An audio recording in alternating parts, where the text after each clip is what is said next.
It's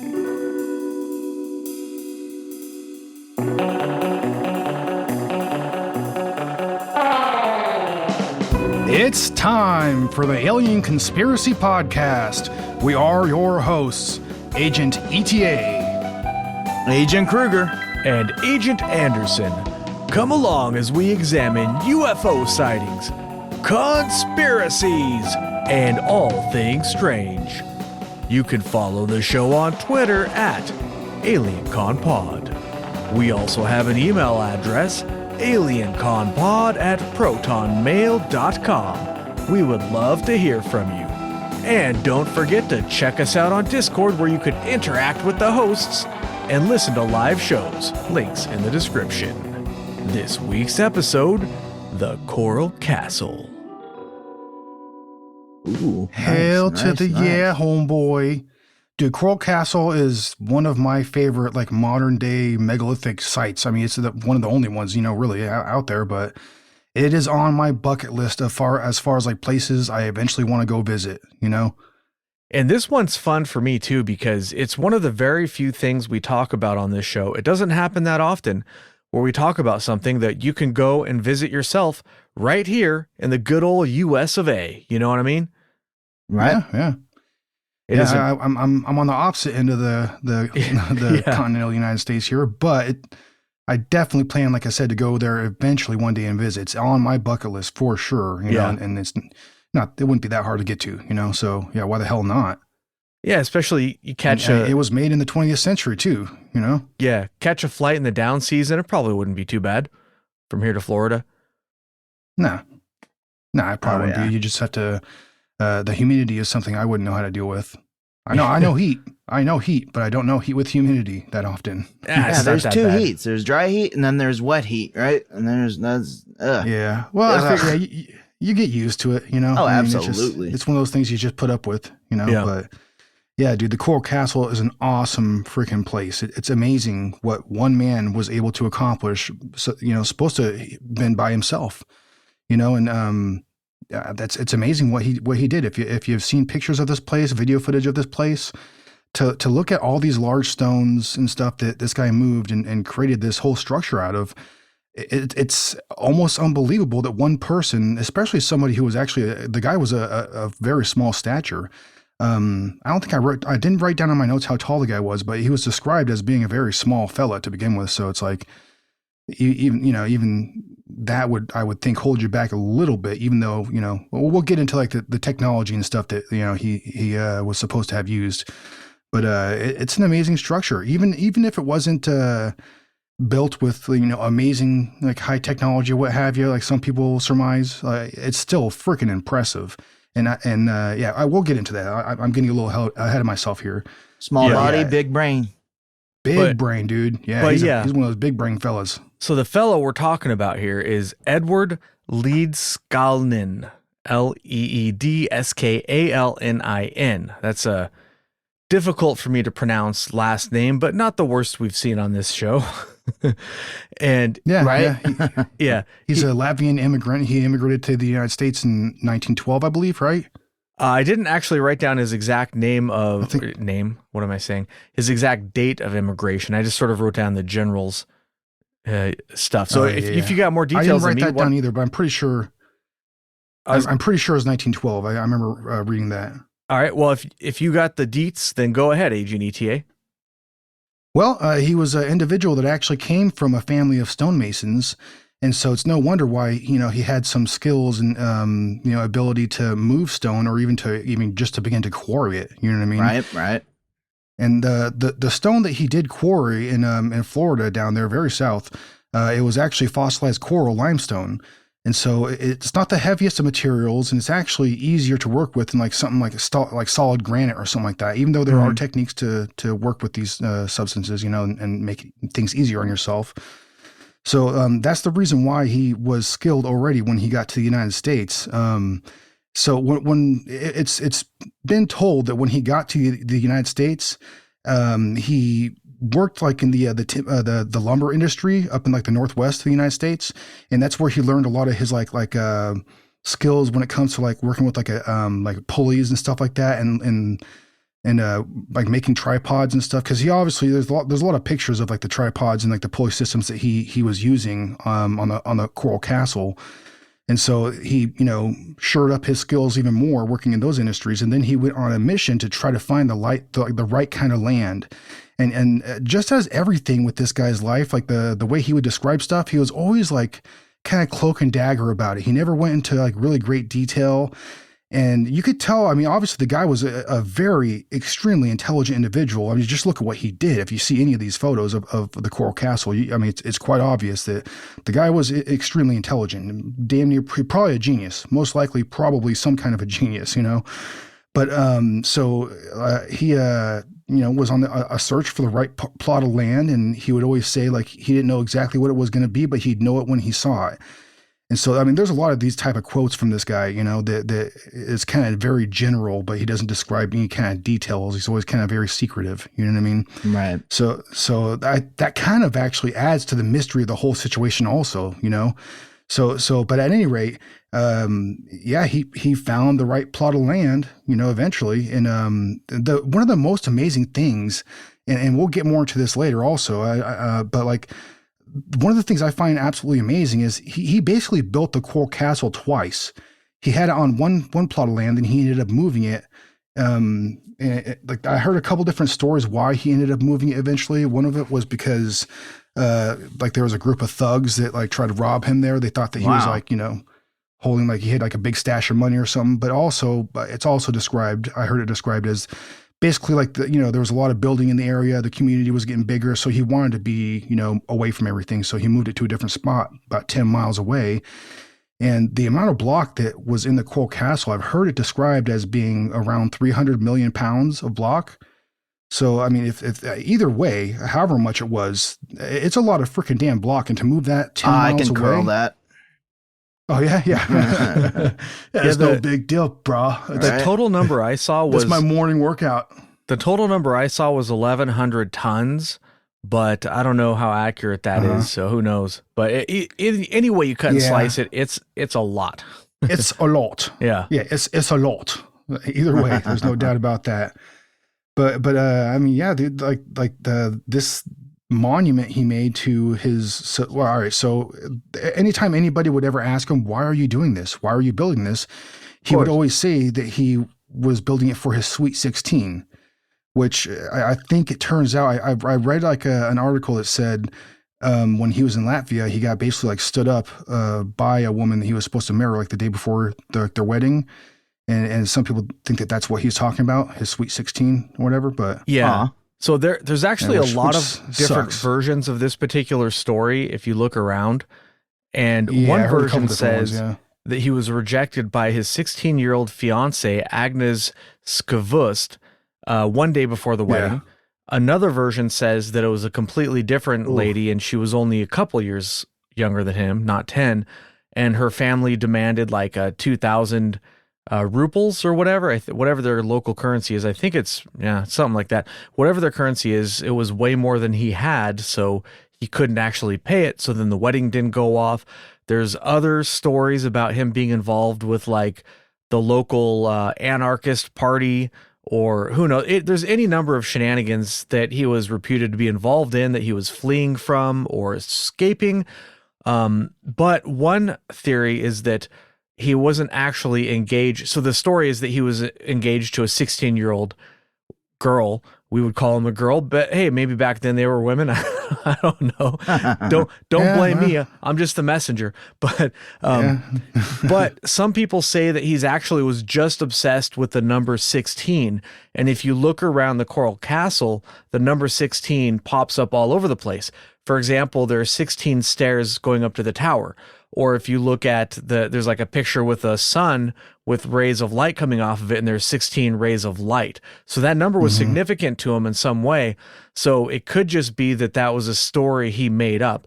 And this guy did seem to have some pretty good marketing skills. Although his as far as like how much he charged for his services for the tours of the place, maybe we'll talk about this a little bit more later, but I don't think he was so good at the actual finance of the place, although he was good at the marketing. But yeah, I just sorry to interrupt you there, ETA, but I read up a little bit on that, and there's a lot going on with that particular backstory, but it's sort of up in the air. As far as I'm aware, we don't know for sure what happened with that. I wasn't going to go a whole lot more into that, but yeah, it's I don't know. Let's move on to what the actual Coral Castle is. Yeah, let's do it.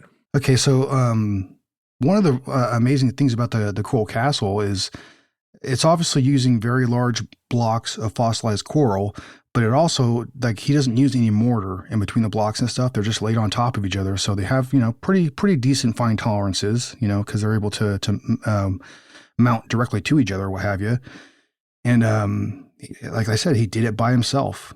Which is absolutely, even if you're using just like regular technology, like chains and pulleys and stuff like that, like it's still pretty damn amazing. It's quite incredible what he was able to do. And like, he even has like the front entrance to the Coral Castle. And everybody who's ever looked into this has seen the pictures or the videos of it.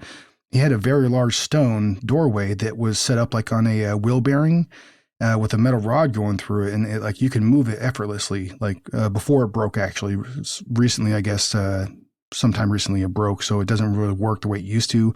But when it did work very well, you could move this thing with one finger, and it's a giant. I forget how big it was, like how much it was supposed to have weighed. It's supposed to. It's supposed to weigh. Itself it's supposed to weigh about 9 tons, and the first time it broke was like in the 80s. I think 83, if I remember that correctly, and they fixed it twice since then. But the original mechanism, it was supposedly so well balanced that you could move it with just a finger, like you just touch it with your finger and you could move it.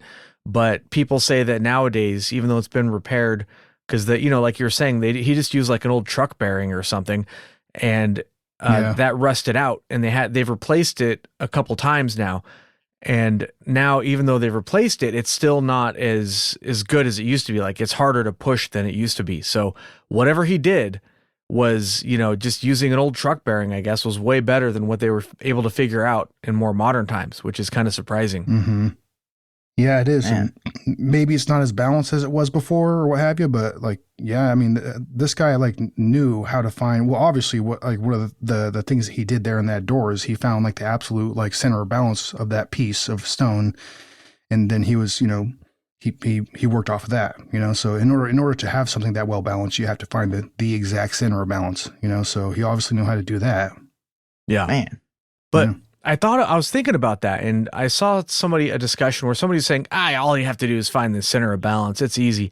And I was thinking about it. It's like, it's not as easy as you think, because it's not just a one dimension problem. You have to find the center of balance in all 3 dimensions in order for it to work that well. Yeah. You know what I mean? Like, we're talking about a 3-dimensional rectangle here. I'm sure there's a different name for that. I don't know. But it's not like you just draw a line down the middle of the thing. You also have to do it in the other dimensions, because if it's off by just a tiny, like even by a hair, it's not going to work right. So whatever this guy did, that's why, I think what you were referring to earlier when you said this guy was a genius, he was able to dial this stuff in. And maybe we'll talk about some of the theories, but whether or not there was something supernatural or weird or whatever going on, whatever the situation, this guy was able to figure it out. And, either there was something, either he had very high-tech tools that he shouldn't have had, or I think more likely he was probably just really, really good at doing this stuff. Yeah, he definitely had a knack for it. That's for sure. At least like quarrying stone and shaping stone, because there was all sorts of different features to the Coral Castle that, like, at first, like, you're just like, all right, well, that doesn't necessarily make sense. But I mean, like, he had like half moons and stuff, and a lot of it was like it seemed like it related to like astrological whatever. I don't know, whatever he was trying to alignments. Alignments and stuff like that. But I mean, he made all sorts of different like tables and chairs and stuff out of this coral stone, and he even had like water fountains and stuff. And like, it was, I mean, he made the freaking everything, out of the stone, and it's just extremely freaking impressive. Just the tables and chairs that he made, and like the walls. I mean, all of it is, but. Yeah, it's actually pretty damn amazing what he was able to accomplish. Of course. I mean, even when you mentioned that he moved it block by block. And I mean, the fact that the city was created with using only hand tools and being able to work with that type of stone, you ask yourself, what if like some of his ancestors were those that were marble, like worked with stone before, and it's just in his blood? You know, probably not, but you know, I can dream, can't I? Yeah. Well, and there's actually some crazy stories about people that were supposed to have like witnessed him do his work. A lot of people would say that like they were like, you know, a lot of locals would try to spy on him and try to figure out how he's doing what he's doing, because he was always it seems like he was always very open, you know, to like let people come on in and check out his coral castle and stuff. And obviously, you know, he made a living doing that also. He would charge, I think, 10 cents or something like that. And at some point, like 25 cents for a different type of tour or something, or I think the 25-cent thing was like a donation. If you wanted to make a donation, you could, like, he would say like 25 cents would be all, you know. Yeah, I thought it was like mostly free. From what I've read, I thought it was mostly free, but 10 cents back in the day, that. Yeah, I've heard that too. If you didn't have any money, like if you showed up with any money, with no money, then he would still give you a tour. He'd be like, all right, well, you know, fuck it, here, you know, come on in, you know. Either way, but like, so the guy doesn't seem to be like necessarily a hermit, even though he had some qualities kind of like that, you know. Well, he lived there. He lived on the property. Sorry to cut you off, but he lived on the property itself, which I thought that's commitment to your artwork, right? I mean, oh yeah, absolutely. Well, and he chose that property particularly because it didn't have a whole bunch of topsoil, and that coral was like very, you know, shallow, you know. So the bedrock, which was that fossilized coral, and which is what he was after to build his structures, you know. So he cored all that like right on site, you know. So I mean, that's a pretty smart too, you know. You know the irony. I don't know if it would be irony, but like, you know how the city was spurned due to love. Or like it was built in for love, basically. Like that's why, or lost for my love there. Sweet 16, right? I don't know why I gave that a fucking French accent. He's from Latvia. They probably sound like French. Accent. You know, I'm not sure what Latvians sound like. But no, I don't think so. I would say like more Swedish, right? Or not Swedish, but I mean the fact you can actually get married there still. I think that's pretty funny. Like there's some irony in there, right? He built it for love, and like you can still, you know, celebrate there for your love with your sweet 16 or whatever. Yeah. Well, Latvia's is like, it's right next to like Lithuania. What the fuck is that freaking country? Scandinavian? Lithuania? Oh, what is it? It's like no, it's like, isn't it like, it's like in the northeast of Europe, isn't it? I'd have to pull up a map to be honest. Poland, I think, or some shit. My European geography is not that great, but one detail I wanted to throw in there. I'm pretty sure I'm right. I'm sure. Okay, yeah. One detail that I wanted to throw in is that if you wanted a tour, he would often just be chilling at home. So if you wanted a tour, you'd have to walk up, and there'd be a sign that would say "Ring bell twice." And if you wanted a tour, and you'd have to ring the bell twice. That's kind of weird. Like, so if you ring it once, he just ignores it. If you ring it 3 times, does he pull out his shotgun and come and shoot you? It's like, it's got to be exactly twice, right? He pulls out his coral gun or his like coral slingshot, shooting coral at you. Yeah, or for the coral god. For those Final Fantasy fans out there, his coral sword, right? Whoa. Oh. Now you're crossing boundaries. I know, right? Oh, did we mention, by the way, that it wasn't actually built out of coral? I don't think we mentioned that yet. It was fossilized coral limestone. It's a particular kind of limestone called oolite, and it's not actually coral. But maybe I don't know if maybe like the name, like the street name, the vernacular, what the cool kids call it is coral, you know, like you got those the geologists that hang out behind the geology building smoking cigarettes.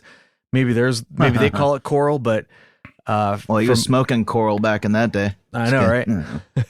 But from what I found, it's actually not coral, it's oolite, OOLIT or something. I'm trying to find it in my notes here. Oolite. It's I can't something like that. Is that anything like oobleck? No, completely different. But oobleck is pretty damn cool, though. I know what that stuff is. What the hell is oobleck? What in the hell is oobleck? I'm sorry, I have to ask it. Dude, my kids made some of that. and they were playing with it for days, like not consecutively, but they kept it for a long time, kept playing with it. But I am puzzled. Okay, so oobleck is a material that's made out of, you can make it at home. Everybody listening right now has the ingredients at home to make it. If you go in your kitchen, grab yourself some water and some cornstarch and mix them together. You'd have to look up the ratio, but then it makes this weird sort of fluid material that if you move slowly, then it's a liquid. But if you put pressure on it, then it becomes a solid. And it is so much fun to play with. It kind of reminds me of, if you guys have seen that movie, the original, pretty sure it's the first Dune movie by, who's that, David Lynch, how the shields they used, if you moved slow, you could get through the shield, but if you move fast, But like if you hold it in your hand, it'll run through your fingers. But if you clench your fist, it'll become solid and you can just hold it. It's really weird stuff. So it's almost like that. What's it called? Like, not magic sand, but whatever that stuff was called, where it's like you put it in water, it does exactly what you're saying. Like, just becomes like, a liquid, and then, a solid when you pull it out, it becomes sandy. And then when we put it in, it's more constructive. Like, you can play with it. That's pretty cool. Yeah, if you hit it with any kind of force, it becomes a solid, basically, almost. That's dope. Yeah. We should make momentarily. modern armor out of that now. Body armor. Yeah. I'm just kidding. A little heavy. Yeah, that would probably be Might be pretty a little heavy, heavy. actually. I'm wearing oobleck armor, level 10. Oolite. Yeah, so I found it in my notes. Yeah, Oolite. It's a sedimentary rock, apparently. Oh, okay. Yeah. But I mean, maybe it is a form of coral. I don't know. I'm not a seen geologist, so I could be wrong about all that stuff. Yeah, me neither. But all right, so one of the things I thought was interesting was one of the versions of how he actually got to the United States was that he went through Canada and he made his way all the way down to Florida. And technically, I mean, this either is or is not, but he was actually like an illegal immigrant. And eventually he applied for his status to become legal. But as he made his way down, he worked in the logging or lumber industry. And that could also explain some of the knowledge he gained for having knowing how to build things and move these blocks around. But whether or not this is one of those ones where there's an awful lot of stories out there about what happened, and it's hard to know. You think like the more time that passes, the easier to be able to tell what happened and what didn't happen. But in reality, it becomes the stories, because they gather and then they grow, and then there's more of them over time, and it's harder and harder to tell what actually happened. The further away you get from the story. But another anecdote I thought interesting was that he claimed that he came down with tuberculosis when he was young, and he was able to heal himself with magnets. And I think that this was a story he told. He was really into magnets and stuff like that. He had in the Coral Castle, he had something he built that was like a little AC generator that was like a hand crank thing hooked up to a couple light bulbs that would light it up. And he was super into this kind of stuff. But I think that he told this story, either he told this story as a way of, sort of marketing, right? Making things seem more mysterious, or maybe he really did think this and he was misdiagnosed, because you ain't curing TB with magnets. Sorry, guys. That's not a thing. He even wrote a book on it. It was called Magnetic Current. Yeah, really. I think he wrote like 3 books in all or something like that, but most of it was like the other 2 books were like his philosophy on life and stuff like that. Well, but the one book that was books in quotation marks, they were kind of pamphlets. They're really short. Yeah, that's true. Yeah. Short stories? We'll call them short stories. But yeah. Those are bold statements right there. I mean, hopefully a lot of people didn't put all their eggs in that basket. Yeah. Huh? His publishers? They let him down in that case. Yeah. Did we talk about the teenagers yet? So he didn't like to see. Oh, the ones that observed him building or whatever, or moving blocks? He didn't like to have people observe him working, or so the legend goes, and he would only work at night. And one time, ETA said people snuck up on him, and some teenagers saw him working, and they said that the blocks were floating like hydrogen balloons. So this is, and then they also said, if this is the same story I'm remembering, they actually claimed that he had like what looked like ice cream cones on his hands. yes, And he was like directing the block like with his hands. Yeah. The hell? Okay. Exactly. Or what if it Yeah. was the magnets? Well, and also people say that like he actually claimed quite often when people would get onto the subject that he knew how the pyramids were built. Like he himself was quoted as saying that, so yeah, he knew like, the was he using the secrets same of methods? the pyramids. I don't know. That's what he claimed. And yeah, when people would ask him, "Hey, how did you build all this stuff?" He'd give vague answers like, "It's easy if you know how to do it." But he never came out and explained it. He would just make To vague have ice statements. cream cone for hands. I think at least one part of that why he never came out, like I said before, why he was so cloak and dagger about the details about what he was doing. It absolutely could have been because he was using some kind of secret technique or what have you to move these blocks. It absolutely could have been. But I think part of it is actually like we were talking about before, like a marketing ploy. He wanted to be mysterious. He wanted people to wonder about this. That way they would want to come out and visit his coral castle and pay him to take a tour. Could be. Yeah, because this is how this guy made his living, was basically by giving tours. He didn't have a regular job. He got money from people coming to visit him and paying him for the tours. Yeah. So that was one really interesting anecdote by the teenagers there. He was quoted at one point as saying that he used a perpetual motion holder to move the stones. But again, like we were saying, I think this was more of part of like a marketing thing that he did.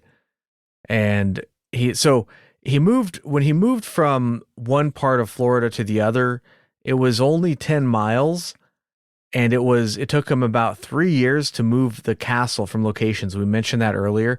But the reason why I'm going back to that is because it's really fun to think that he had some sort of magical powers.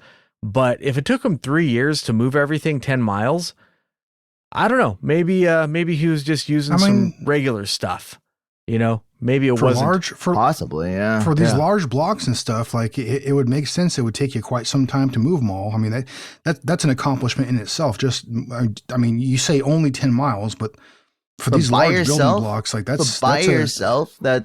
is quite a feat. Yeah. Well, he didn't do it by himself. The story goes that he hired like a local like flatbed truck driver, and he would have the truck driver like go around the corner or something like that while he was moving the blocks and like loading them onto the truck.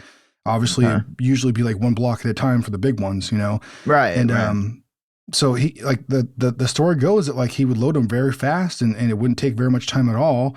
And like the truck driver would always be amazed how fast he loaded this giant block onto the back of his truck, Huh. So you ask yourself sorry to cut in, but like I wonder what the max load for those beds were back in the day, those trailer beds. So I couldn't imagine it could be. It depends on like what kind of truck we're talking about here, but right. I'm not super familiar with I'm somewhat familiar with like the types of trucks that were around back then, but I couldn't imagine they could have had a giant capacity. Like some of these blocks, like the ones that were like 30 tons or something like that. Some of these blocks, some of them were. Well, the gates alone, sorry, just to add on to that, the gates alone, what they weighted, I have it here somewhere. The gates alone weighed 9 tons just by themselves, just one gate. If I read that correctly. I imagine that's still crazy. That's insane. I imagine he must have had like a special, we're not talking about him throwing that on the back of a Ford F-150 or something. He must have had a special trailer for it, because the heaviest block, as far as I could find anyways, was 30 tons. You're not moving that with a normal truck. He must have had a very special vehicle, something with, a big fat engine, and it probably went at a very slow speed. A very stout suspension as well. Yeah. Yeah, that's why I think it was. They had to have a trailer on that. Like, there's no way that was an actual put on the truck. He had to be hauling that on some kind of trailer or something. Right. Yeah. It's just I think just that too would heavy. that would make more sense.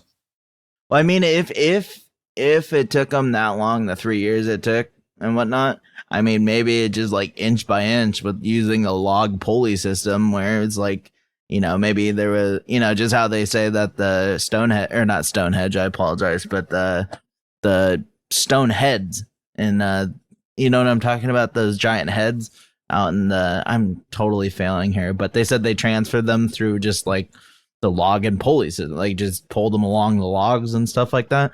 Yeah, maybe yeah. like that truck driver pulled it with the logs. I know you're talking about those stone heads from that video game Life Force. You know what I'm talking about? That old game, side scrolling space shooter, and then that game is so weird. You're in a spaceship and you're flying along, and at some point this is the first level. At some point, there's those big stone heads like spitting stuff at you. You're like, what the hell's going on here? This is the weirdest game ever. Play that. I mean, well, actually, pretty much all the games were weird back then, but yeah.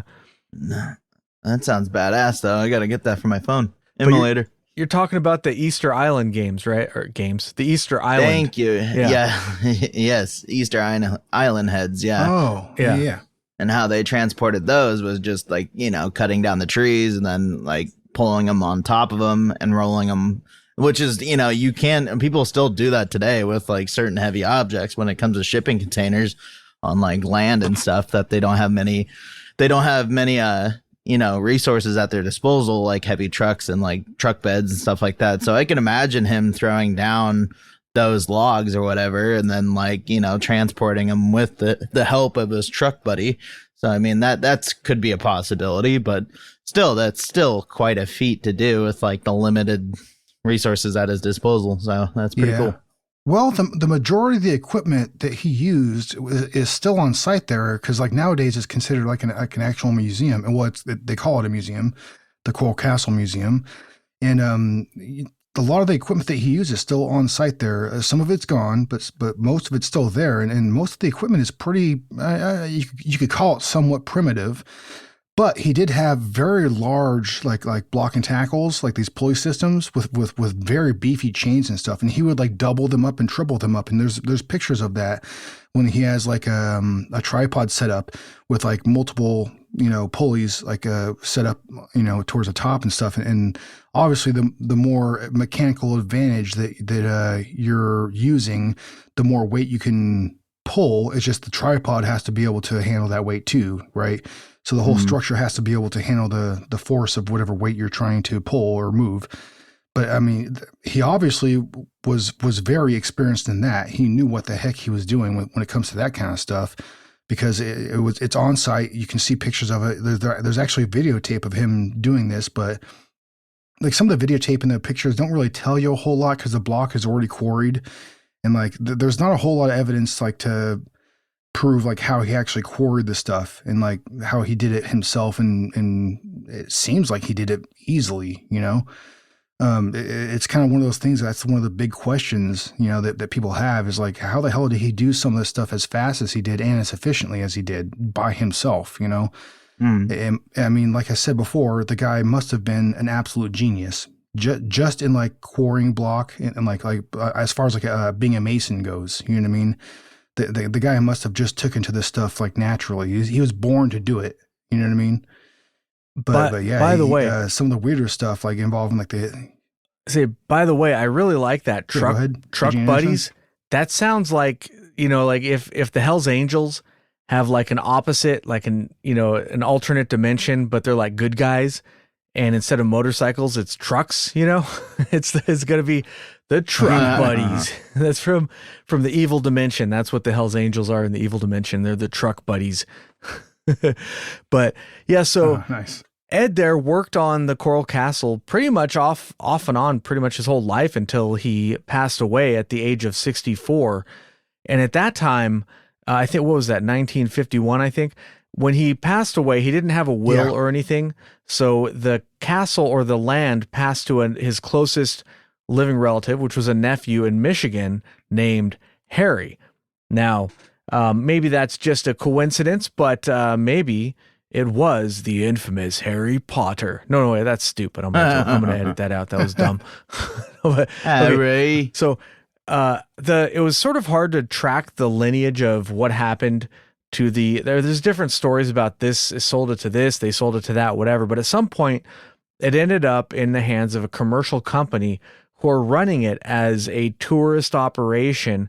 And some people complain that, you got to pay, I don't know, it's probably something like $20 or something. You could look it up on their website, I'm sure, which, by the way, shout out to them. Their website is just coralcastle.com, and their address is Coral Castle Museum, 28655. I think it says the font is really small and my notes are far away from me, or my computer, but 28655 South Dixie Highway, Miami, Florida,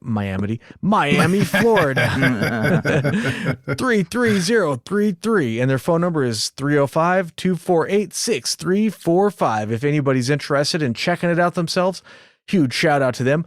But some people are like, yeah, it costs money. I'm like, yeah, it costs money, but the upside is that because it's a commercial operation, they have money coming in, so they will spend money to keep it maintained. Otherwise, It would just become a dilapidated, rundown thing that would probably fall apart sooner than later, especially because the stone that they used is somewhat susceptible. It's not like a hard stone. It's a fairly soft stone, so it's pretty susceptible to weathering from what I read. Yeah. Right. And it's really good that there is a commercial operation, even though it costs money. But the fact that it costs money is kind of a good thing. So don't let that keep you from going there, and helping to support this, whatever you want to call it, this monument. It's in the registry of historical areas or whatever. But yeah, it is. Well, and it seems like they're taking good care of it. You know what I mean?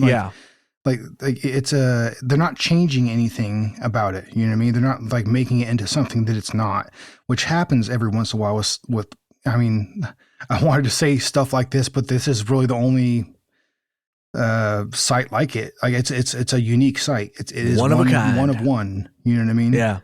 Yeah. So it's like, but like, I wouldn't be surprised if somebody had bought it and then like kind of kept it as a memento and like kept it to themselves and not allowed the public to come and visit and stuff, Like, yeah, I think it's a good thing that actually in this, it's not always the case, but sometimes a corporation does do a good thing when they buy a property or structure. But just imagine if, like, as a private individual, just for example, like my selfish side is coming out now, like, imagine if you had the money and you had the opportunity to buy this. I would. Yeah. Are you kidding? Right. Are you kidding me? I got the opportunity to own the Coral Castle. Yeah. Oh, hell yeah, brother. Yes, sir. Yes, I will. If I have the opportunity, yeah, heck yeah, I would, But like me as a private individual, as opposed to a corporation, I may not have the resources to upkeep this property. You know what I mean? So like I said, it's actually probably a good thing that a corporation did actually buy this and that is using it as like, an attraction of sorts, because that for that very reason, they are able to upkeep it and keep it in good standing, good condition, Yeah. There's a couple of theories as to how he moved the stones.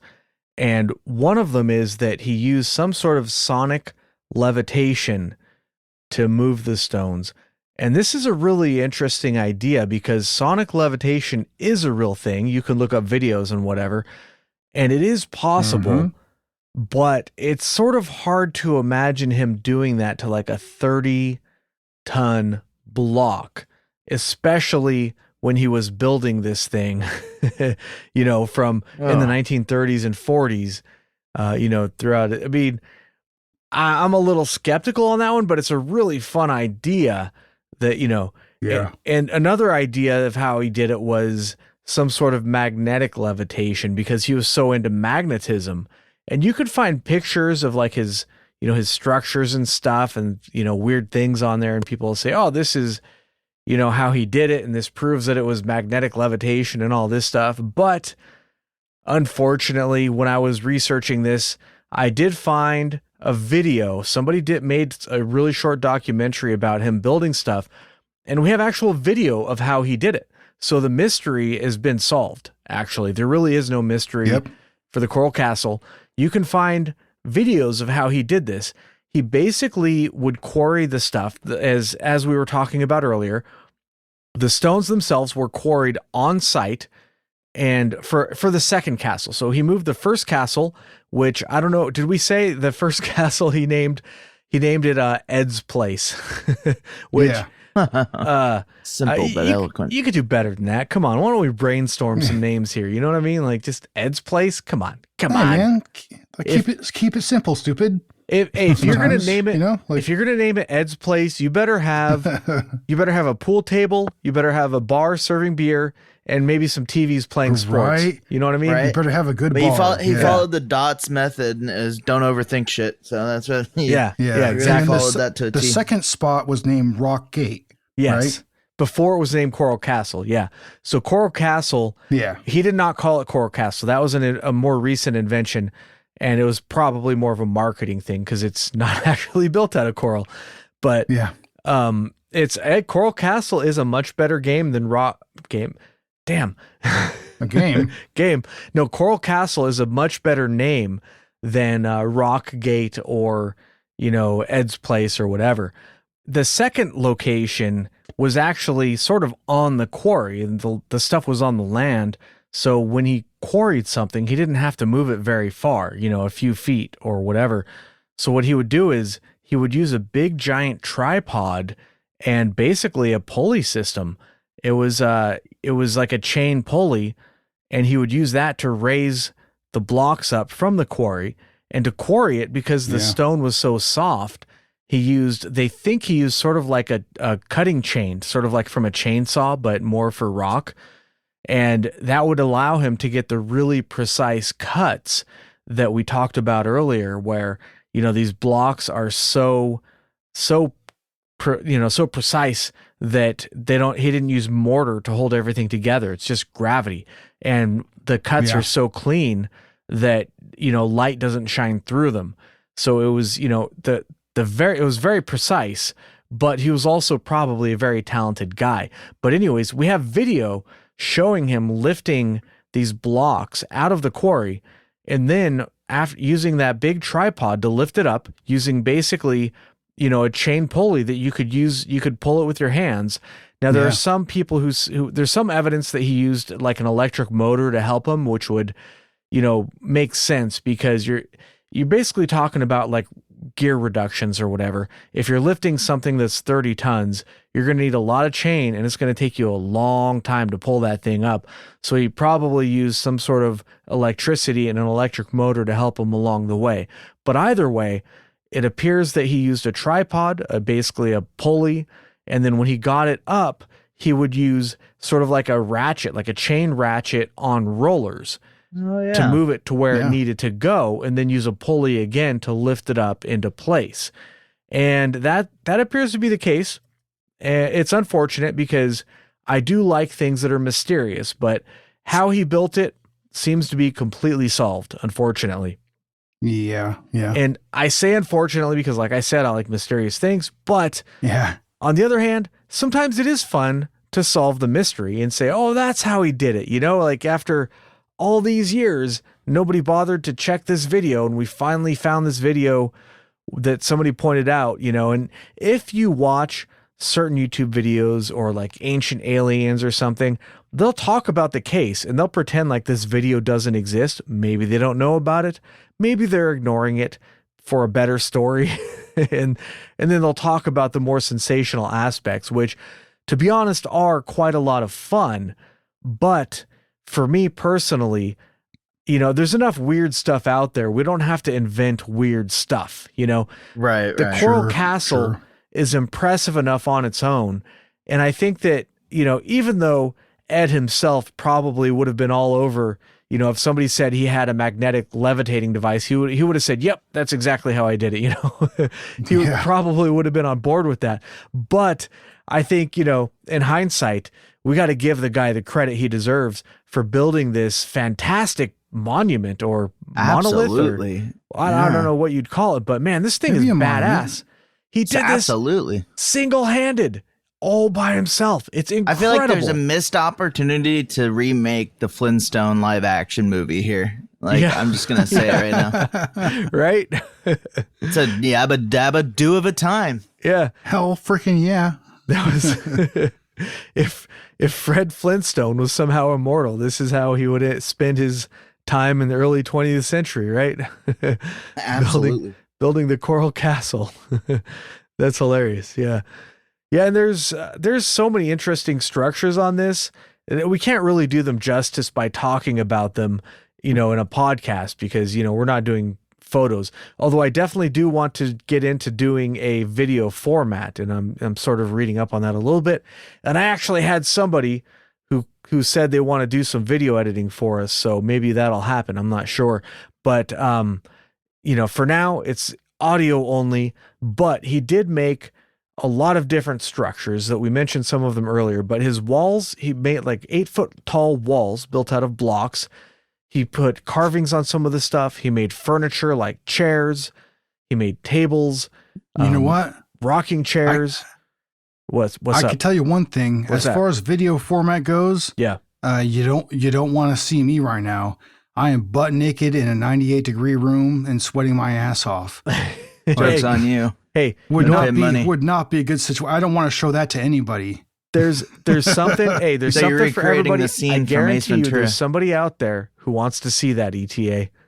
Oh, I don't know. I kind of doubt that. All right, great. then. Yeah. Like, maybe But- there might be one person out there that is into that kind of sick bullshit. But like, no, I kind of doubt that. That's like, that reminds me of that scene with Ace Ventura when he's in the rhino. It's a Oh, bit yeah. warm. Yeah. Toasty in these rhinos. And then that little fan goes out and he starts like poking it. Like, I know. oh no, like, Yes, yeah, I love it. and then that family is like on a Sorry. yeah, that family's on a safari and like they're passing by and he starts like Daddy. exiting out the asshole of the rhino. Yes, yes. I love Like, it. Daddy, what's going on? It's a miracle birth. that is one of the funniest like scenes in any like movie I've ever seen, dude. Oh, yeah. It is. Oh, yeah. I can't tell you how hard I laughed my ass off the first time I ever saw that scene. It was just so ridiculous. I agree. I was in the same spot, man. I remember that was the first thing that actually like left me in tears. First movie. Like, yeah. Or when he had that one bad guy, and then he was like poking his eyeball. He's like, "No, my older brothers used to do that to me." and he brings the plate out. Yeah, okay. yeah. Yeah, I do yeah. digress. Good times, man. Hilarious.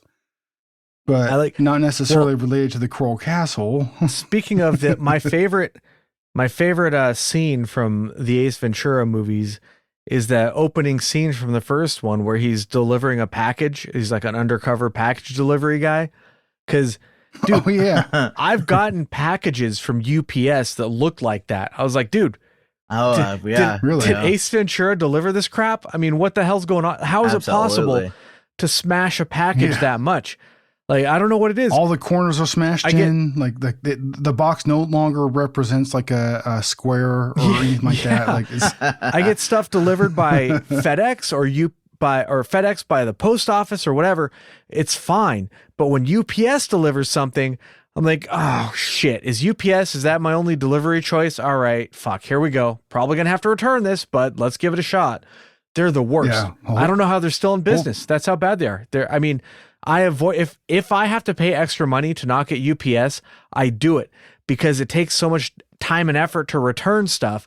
An extra $5 to go with somebody else is worth it for me. They are so bad. They're just horrible. So I really That's relate great. to that scene. It cracks me up. If you just watch it on YouTube or something by itself, it's hilarious. But all right, back to the Coral Castle. Yeah. So there's a lot of structures that you can look at online. There's plenty of pictures. You can view them for yourself. And a lot of them are really cool looking. They all have, names. Like he built something that's like sort of like a telescope. It's not really a telescope, but fountains, a sundial, a tower, something that's called the barbecue. It's not really a barbecue, but it's a really cool place. And, you know, you don't necessarily have to go there if you are, you know, budget limited or not even in this country, because let's be honest, like, you know, even now, it seems like this whole COVID thing should be over by now, but those travel restrictions, man, there's still some places where, like, I mean, you know, it's over in some areas, but definitely not in others. If you test positive, oh boy, you've just won the fuck you lottery, because you're going to be in quarantine for a couple of weeks and you're going to have to pay for that stuff. So travel right now can be difficult, but you can see it online if you don't want to travel. If you can travel to the area, I highly recommend it because it looks badass. But yeah, so I mean, that's pretty much the Coral Castle story we had here. I think we went through pretty much everything. Is there anything we missed? Any last stuff we didn't talk about that you guys can think of? I mean, I'm sure there's little details and stuff that we glanced over, but little tidbits, like, you know, Billy Idol wrote a song about Coral Castle. Did you really? Yeah. Well, yeah. It was inspired. I didn't know that. No shit. It was inspired by the Coral Castle. Inspired by it. Yeah. I actually saw Billy Idol in concert one time at the Pomona Fairplex. No, it was really? It was the LA County Fair, and it was being held at the Pomona Fairplex, which is, by the way, one of my favorite spots of all time, because it's like one of the historical, like, origination points of like drag racing for you know, the United States. You know what I mean? It's one of those early spots. And so we grew up around the Pomona Fairplex, and I actually, as a matter of fact, Agent Anderson used to work there, right? Refueling planes at no. Brackett Airfield, right next to it, right? No, but no, you didn't. Oh, I thought you did. No, but I did when I was younger. When I first graduated high school, I didn't know what I wanted to do, so I went to A&P school, airplane mechanic school, which I didn't complete for various reasons that we won't go into now. But is basically I decided it wasn't for me. But one of the things we did that was really cool is on Fridays, we had class at Brackett Airfield. The school had a hangar there. This is Mount San Antonio College, had a hangar at Brackett Airfield. So we would go there, and they had some fucking badass stuff there. Like, they had a Long Easy, they had a couple airplanes, they had like a Huey helicopter. So we got to do, like, at Mount Sac, you would do projects on, like, here's a carburetor, you do a project on just the carburetor. Or here's a motor, you do stuff on just the motor. Okay. But at Brackett, we got to work on, like, entire airplanes and kind of see how. So it was really cool to go do stuff at an actual airport. I don't know if they still do that, but when I was there, it was, man, I looked for every week. I looked forward to those Fridays where I got to go into Brackett. Man, I just love airports, man. There's just something about them, especially small airports like Brackett. It's just, one time, by the way, one of the craziest things I've ever seen there was one time there was like a really bad storm, and the hangar for the school was sort of on there's like a row of hangars, and ours was like on the end, and there was and at the end there's, like, you know, some of the tarmac and stuff, and then there's like a field over there. But one time the Goodyear blimp had to make like an emergency landing because the storm was like really bad, and they had tethered it. Like, it was the craziest thing. Like, they tethered the balloon to the ground, and the storm was so bad that it was kind of like tethered by the front of it. And we just looked out there, and you see this big giant fucking blimp just flapping around, stuck to the ground. It was the craziest thing I've ever seen as far as aviation goes. Anyways, it was like, what the fuck is that doing there? There's a big giant fucking blimp right next to the hangar, just flopping around out there in the wind. It was insane. That's crazy, dude. But, it is crazy. Oh yeah, that'd be something to see. That's for damn sure. All right. Well, I think this is a good time to wrap it up. Keep it strange.